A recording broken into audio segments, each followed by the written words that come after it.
Hoje nós vamos ensinar a fazer um pirulito de biscoito Maria. Para isso vocês vão precisar de biscoitos Maria, granulado, chocolate derretido e doce de leite. Agora ensina a receita.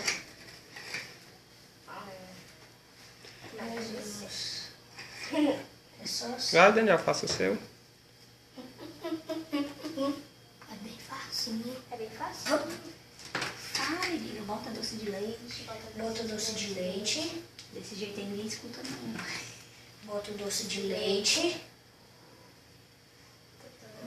Depois... O doce de leite é como se fosse uma cola. Passa mais. Você pode falar alguma coisa, Antônio? Pega. Diz, ó, o doce de leite funciona como uma cola. O doce de leite funciona como uma cola para grudar os dois biscoitos.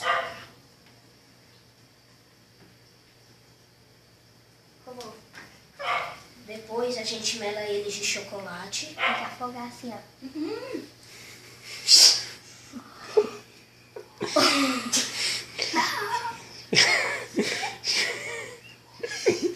Assim não dá Tá certo. bagunçou. Fica Assim não dá atolado. certo não. Bagunçou, fechou não. Tá bom, agora bota o granulado, terminou a receita. Agora eu vou granulado. Não dá pra me pegar.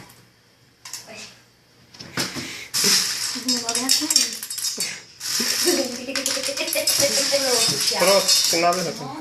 Mas é assim o pirulito como vai ficar.